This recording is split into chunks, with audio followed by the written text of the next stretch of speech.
Сәлеметсіздер ме балалар? Бүгінгі сабақтың тақырыбы елдердің саяси типологиясы. Дүние жүзіндегі елдердің басқару формасы мен мемлекеттік құрылымын бойынша топтастыруды елдердің саяси типологиясы деп атаймыз. Мемлекеттің басқару жүйесі бойынша монархияның 3 түрі бар дедік. Олар конституциялық,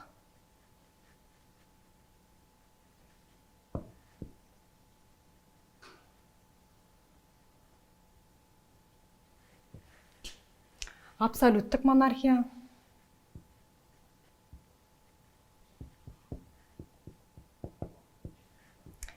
және теократтық монархия.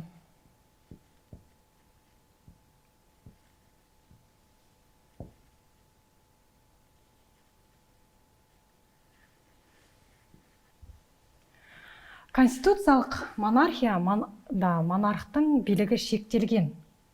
Өзінің атында тұрғандай, яғни конституция мен монархтың билігі шектелген. Ал конституцияны бұл жерде парламент қабылдайды. Яғни монархтың билігі парламент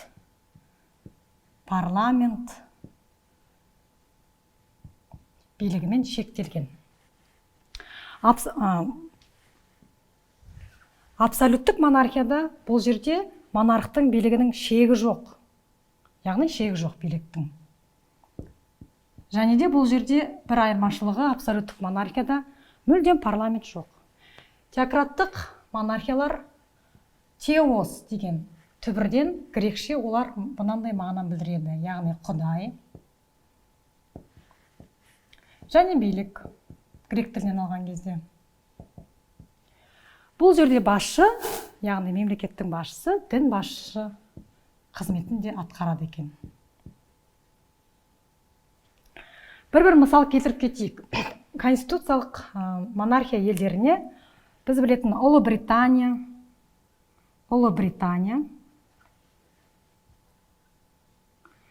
Дания, Бельгия, және де мешеуге Лесотоны жатқызсақ болады. Лесото. Абсолюттік монархия елдеріне біз жатқызамыз, мысалы, Біріккен Араб Әмірліктерін,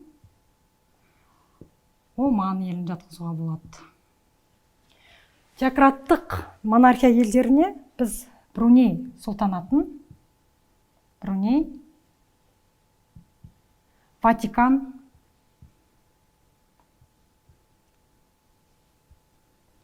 және Сауд Арабиясын жатқызамыз. Сауд Арабиясы.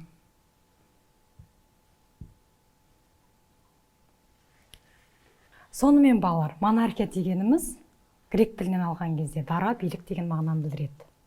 Ұрпақтан ұрпаққа мирас етіліп қалдырған, жартылай немесе толық билігі шоғырланған басқару жүйесін айтады екен. Елдерді басқару жүйесінде әлемде республика жүйесі де қалыптасқан. Әлем бойынша қазіргі кезде 166 мемлекет республика болып табылады. Республика ең бірінші тарихқа үңілетін болсақ, Еуропада буржуазиялық төңкерістің нәтижесінде пайда болған екен.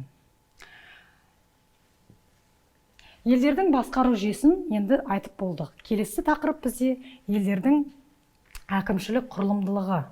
Әкімшілік құрылымдылығы бойынша біз унитарлы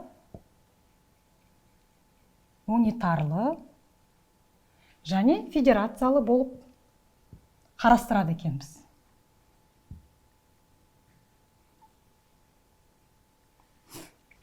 Унитарлы мемлекеттерде және федерациялық мемлекеттерде екеуінің айырмашылығын бөлек-бөлек қарастыратын болсақ, мысалға унитарлы республика бойынша Қазақстанды алайық. Қазақстан, Қырғызстан республикалардан. Францияны алайық, Еуропадан. Франция.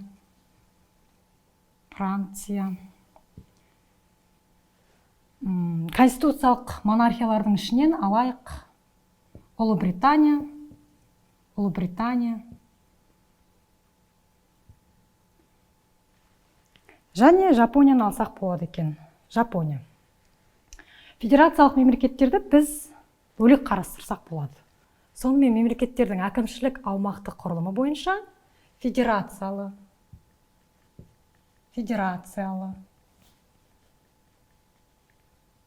мемлекеттерді қарастыратын болсақ, олар әлемде 27 мемлекет бар екен әлем бойынша. Аймақтар бойынша қарастырып көрейік. Бірінші Еуропаны алайық. Еуропа деген кезде ең бірінші барлығына ассоциация ретінде Ресей Федерациясы елестейді. Ресей Федерациясын алайық. Германия Федеративті Республикасын алайық. Аустрия. Міне осы мемлекеттерді мысал ретінде келтірсек болады. Еуропа. Азия. Азияда біз Үндістанды алайық. Үндістан.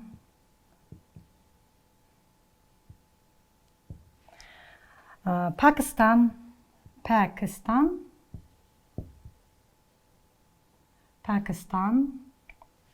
Ислам Республикасын алайық. Одан кейін Америкадан қарастырып көрейік. Америка аймағы бойынша. Солтүстік, оңтүстік деп емес, тұтас Американы аламыз. Бұл жерде ассоциация бойынша Америка құрама штаттары көз алдымызға елестейді. Канада. Канадада штаттардан тұрады. Яғни штаттардан тұратын болса, ол федеративті республикаларға жатады. Және Мексика. Аргентина, Бразилия барлығын жатқыза береміз. Аргентина және Бразилия. Африканы алайық. Африка аймағы бойынша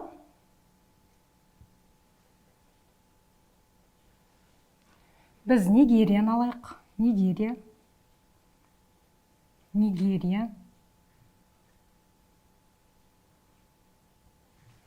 Одан кейін соңғысы Аустралияны жазайық. Аустралия және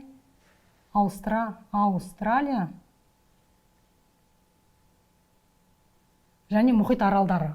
Өзінің атында тұрғандай мұхит аралдарына біз Микронезияны жатқызамыз. Микронезия. Федеративті штаттарын жатқызамыз. Және өзінің атында тұрғандай Аустралия одағын жатқызамыз.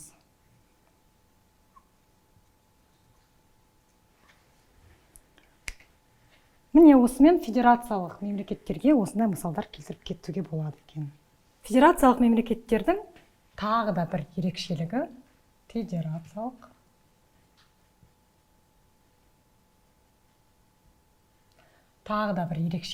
олар бірінші ұлттық, этностық,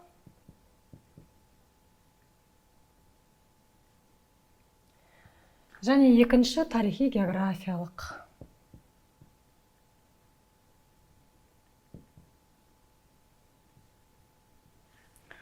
Ұлттық этностық ерекшеліктеріне біз Ресей Федерациясын,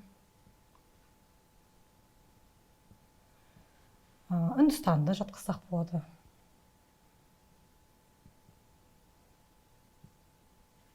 Тарихи географиялық факторларына Америка құрама штаттарын, Канаданы, Бразилияны және Аргентинаны жатқызуға болады. Не себепті тарихи географиялық? Себебі оның тарихы 15